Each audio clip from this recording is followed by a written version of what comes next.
Horror कहानियां थी।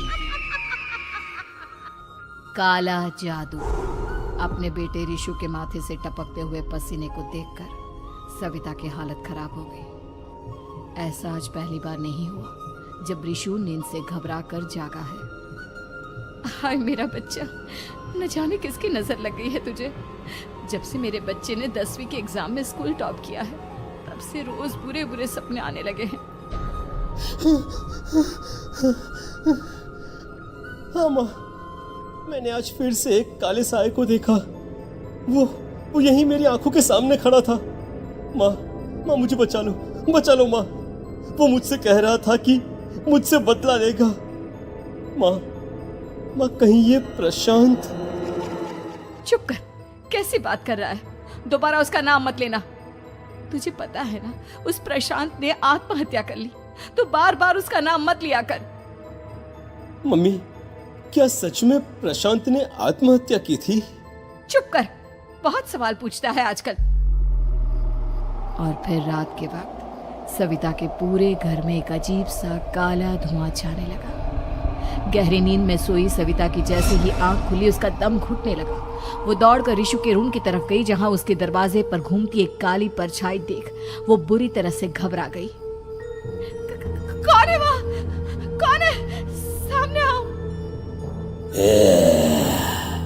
ये मैं हूँ, तुम्हारी काली करतूत। और अब मैं तुम्हारे बेटे को ले जाने आया हूँ। नहीं, मेरे बच्चे को छोड़ दो प्लीज। मेरे रिशु को कुछ मत करना। वो परछाई रिशु के कमरे में घुस जाती है। सविता भी उसके पीछे पीछे दौड़ कर जाती है और देखती है कि अब वो साया साफ नजर आ रहा था। वो सर से पैर तक खून में सना हुआ था और उसके शरीर के सारे अंग कटे फटे हैं। क्या चाहिए तुम्हें? तुम जो बोलोगे मैं करूंगी, लेकिन मेरे रिशु को छोड़ दो। उस परछाई ने रिशु को गर्दन से पकड़कर दीवार के सहारे हवा में उछाल दिया। रिशु जोर जोर से चिल्लाने लगा। माँ बचाओ मुझे, बचा लो माँ। ये मुझे मार डालेगा। माँ मुझे बचा लो माँ। नहीं, ऐसा मत करो। मुझे मार दो लेकिन मेरे बच्चे को छोड़ दो। मैं तुम्हारे आगे हाथ जोड़ती हूँ। वो परछाई रिशु को जमीन पर गिरा देती है और अचानक वहां से गायब हो जाती है। रिशु, मेरा बच्चा, तू ठीक तो है ना? कुछ बोल बेटा, क्या हुआ है तुझे? मैं ठीक हूँ माँ। क्या हुआ था यहाँ पर?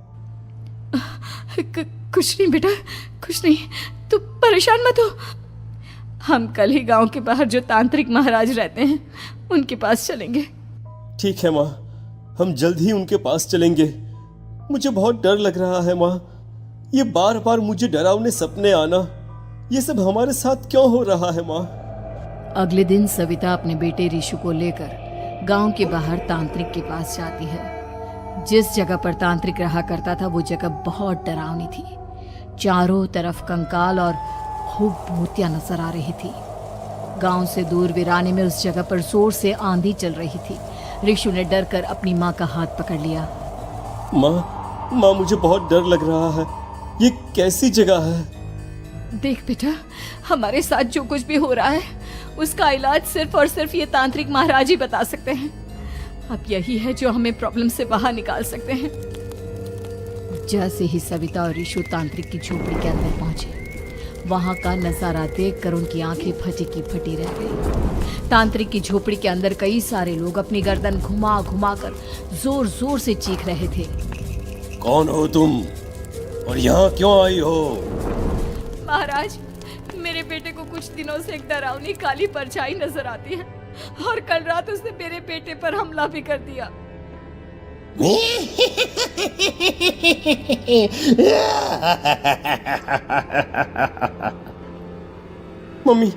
मम्मी हमें यहाँ से चलना चाहिए।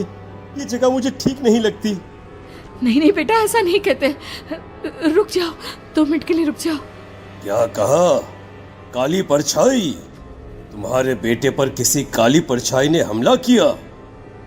हाँ महाराज, वो कह रही थी कि वो मेरे बेटे को कुछ कर देगी, कोई उपाय बताइए महाराज।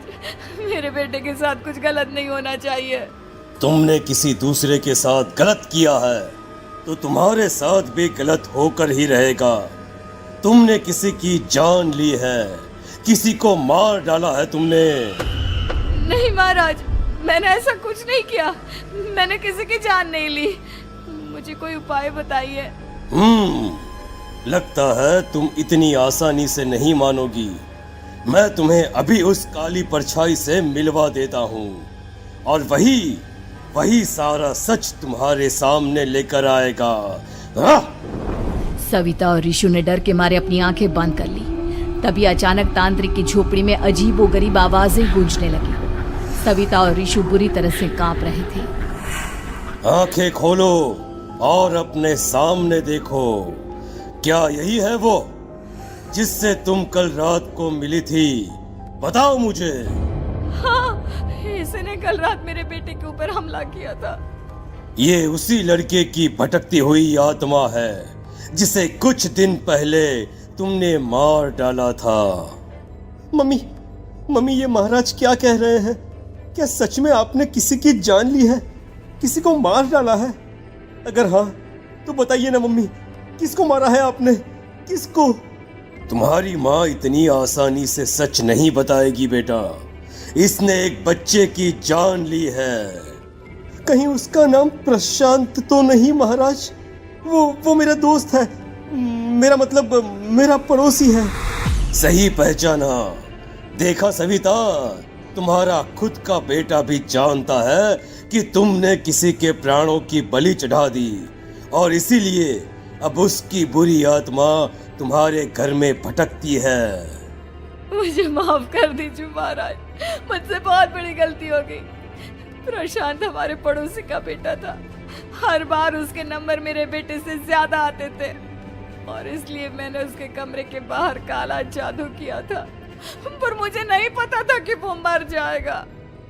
तुम्हारे उसी काले जादू वाली गुड़िया के अंदर एक बुरी आत्मा थी जिसने उस बच्चे के दिमाग पर बुरा असर कर दिया और उसी की वजह से उस लड़के ने अपनी बालकनी से कूदकर आत्महत्या कर ली।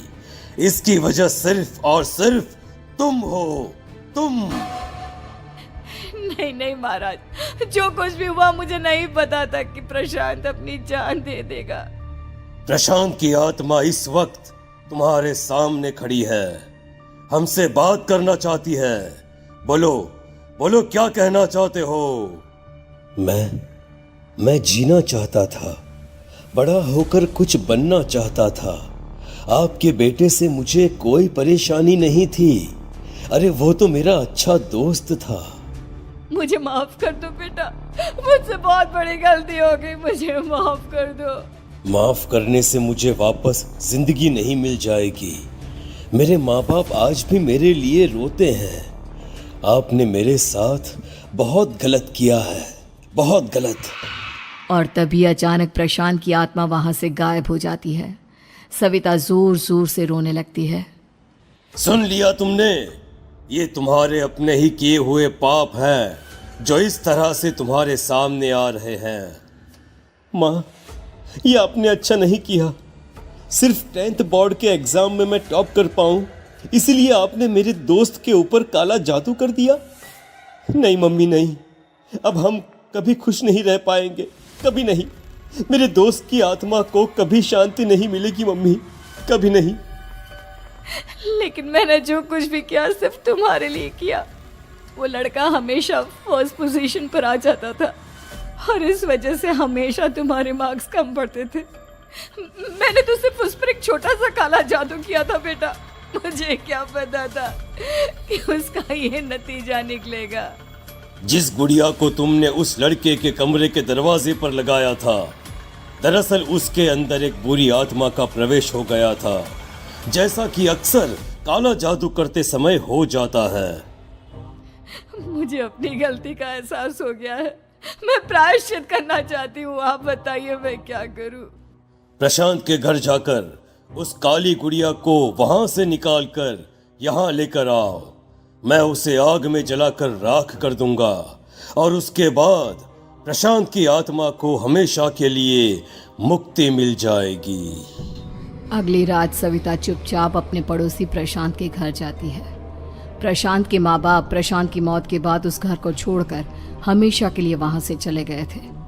जैसे ही सविता उस घर के अंदर कदम रखती है, उसका सामना अजीबोगरीब हैवानियत से भरी आवाजों से होने लगता है।